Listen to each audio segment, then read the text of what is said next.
नमस्कार दोस्तों, ocean network में आपका स्वागत है। मैं हूं ओमकार चौधरी। तो स्वास्थ्य कारणों से कुछ समय चैनल से दूर रहे, आपसे भी दूर रहे। स्वास्थ्य कारण क्या थे? कार्यक्रम के आखिर में देखना ना भूलें, बताएंगे। लेकिन आज की सबसे बड़ी खबर पर आते हैं। नीतीश कुमार सत्ता से बाहर। कैबिनेट बर्खास्त कर दी है उन्होंने अपनी। आखिरी कैबिनेट की मीटिंग में के बाद उन्होंने इस्तीफा देने का भी फैसला किया है। राजभवन जाएंगे थोड़ी देर में, इस्तीफा देंगे। यानी बिहार में भारतीय जनता पार्टी के मुख्यमंत्री के लिए उन्होंने रास्ता साफ कर दिया है। लेकिन क्या ये इतना आसान था? वो 20 साल से मुख्यमंत्री हैं, 20 साल से। और जो नीतीश कुमार को जानते हैं, वो ये भी जानते हैं कि उनके नाम के साथ पलटी मार जुड़ा रहा है। तो आज तो बहुत गुड़ी-गुड़ी बातें की जा रही हैं, बहुत अच्छी-अच्छी बातें की जा रही हैं, की भी जानी चाहिए। विदाई के समय कोई भी हो, उसके लिए अच्छी ही बातें की जाती हैं। लेकिन क्या नीतीश वाक़ई इतने अच्छे हैं कि उनके सारे अतीत को, अतीत की घटनाओं को, उन उलटबासियों को, पलटी मार वाला जो पूरे पूरे प्रकरण हुए हैं, उनको बिसरा दिया जाए, भुला दिया जाए?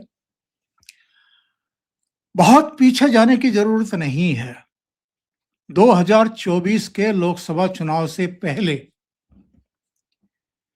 नीतीश कुमार को बड़ी चालाकी से आगे करके कांग्रेस पार्टी और लालू यादव ने इंडी अलायंस खड़ा करने की कोशिश की थी, ताकि नरेंद्र मोदी को चलता किया जा सके, उनका एक विकल्प खड़ा किया जा सके।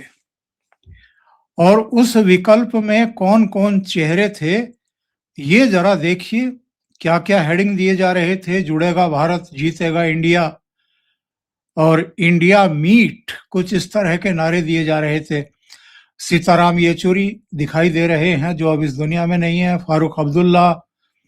इसके अलावा डीएमके के बालू दिखाई दे रहे हैं, राहुल गांधी, नीतीश कुमार, साथ में आपके ममता बनर्जी, सोनिया गांधी और उद्धव ठाकरे, मल्लिकार्जुन खड़गे, शरद पवार, लालू यादव।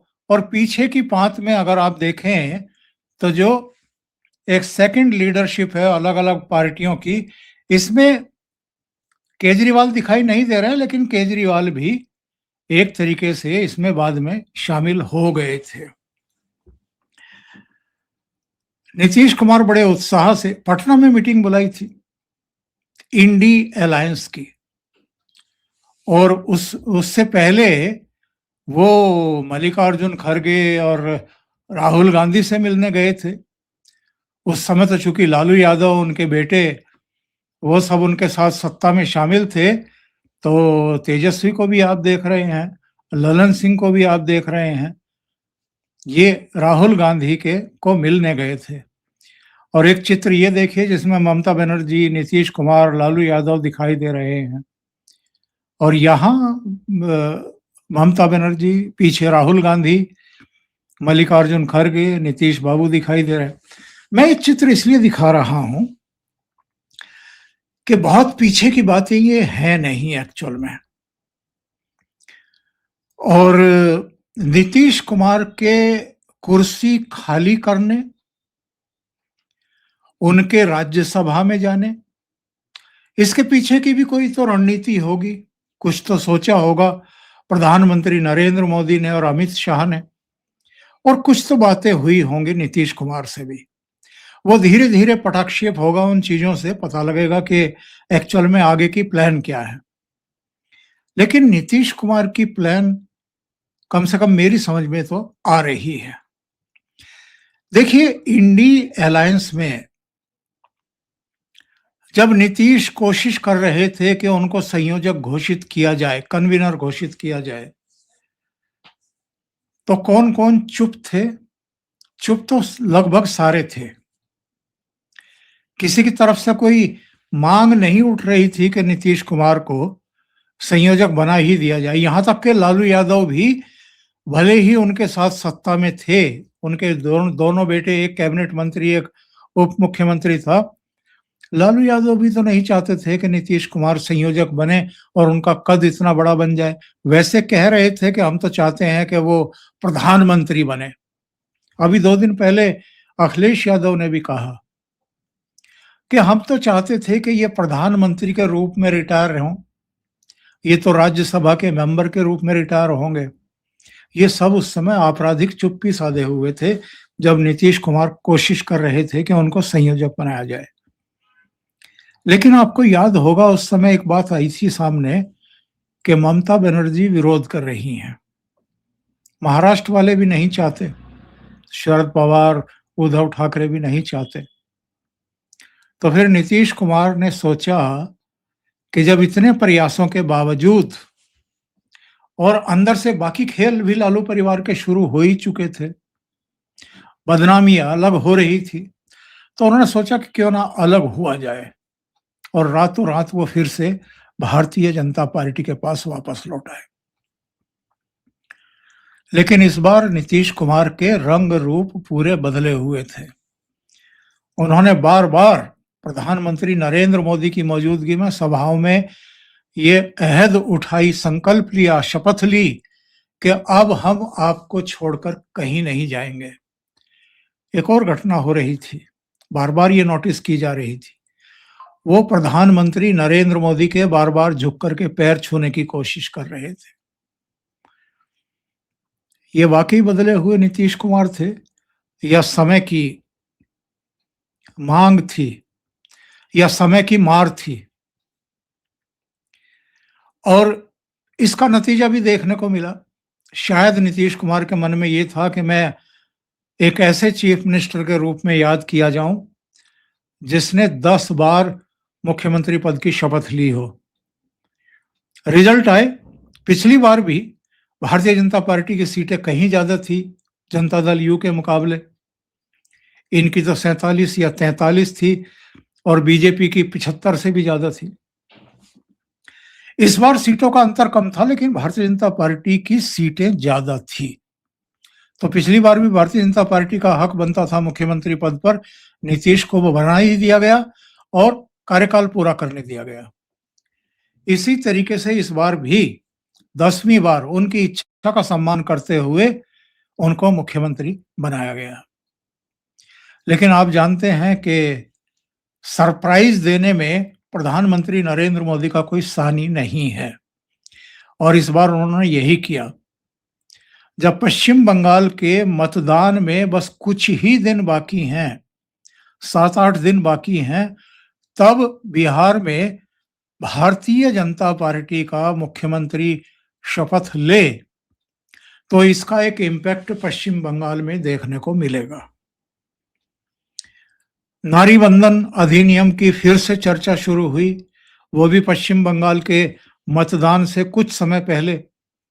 16 अप्रैल से 18 अप्रैल तक एक विशेष अधिवेशन संसद का इसीलिए बुलाया गया, इसका भी इम्पैक्ट पड़ेगा। ममता बनर्जी से थोड़ी बहुत नाराजगी बढ़ी ही होगी, घटी नहीं है मतदाताओं की। ममता बनर्जी की चुप्पी बहुत कुछ बता भी रही है। और जिस तरह का अभियान इस बार नरेंद्र मोदी के नेतृत्व में चल रहा है वहां, वो भी कुछ खास और रणनीतिक तौर पर काफी परिपक्व, मुकम्मल दिखाई दे रहा है। ममता बनर्जी ने इनके संयोजक बनने का जो विरोध किया था भीतर खाते, नीतीश कुमार एक तरीके से ये अनकहे अंदाज में ही सही, पर ममता बनर्जी से अपना पुराना हिसाब किताब भी चुकता कर रहे हैं। बाकी सारी घटनाएं हैं, उनको याद करें तो वीडियो लंबा हो जाएगा। मैंने सोचा है कि जब वापसी कर रहा हूं तो छोटे वीडियो रखूं, वरना घटनाएं तो बहुत याद आ रही हैं। घटना तो वो भी याद आ रही है जब 2010-11 में बाढ़ के मौके पर एक्चुअल में नरेंद्र मोदी जब गुजरात के मुख्यमंत्री थे तो उन्होंने 5 या 6 करोड़ रुपया बिहार को भेजा था मदद के लिए। और जब राष्ट्रीय कार्यकारिणी की बैठक हो रही थी बिहार में, तो उसी दिन वहां के अखबारों में फुल पेज एक विज्ञापन छपा था जो गुजरात ने मदद की थी भारतीय जनता पार्टी की गुजरात सरकार ने बिहार की। और उससे नीतीश कुमार इतने खफा हो गए थे कि उन्होंने कार्यकारिणी के सदस्यों के लिए रखे गए डिनर को रद्द कर दिया था। बाद में एक घटना और हुई थी, कभी भी नरेंद्र मोदी की तरफ से उनके प्रति कटुता नहीं रखी गई, प्रदर्शित भी नहीं की गई, लेकिन नीतीश कुमार कटुता रखे हुए थे, काफी समय तक रखी। लुधियाना में एनडीए की एक रैली थी और उसमें अचानक नरेंद्र मोदी मंच पर आए। अटल अडवाणी की मौजूदगी में उन्होंने नीतीश कुमार का हाथ पकड़ा और हाथ पकड़ करके ऐसे मंच पर आगे लेकर के आ गए। वो भी नीतीश को कोई बहुत अच्छा नहीं लगा था, लेकिन समय है साहब, समय होत बलवान। आज देखिए वही नीतीश कुमार नरेंद्र मोदी का न केवल सम्मान करते हैं, बल्कि नरेंद्र मोदी जो चाह रहे हैं वही कर भी रहे हैं। अब जरा सोचिए,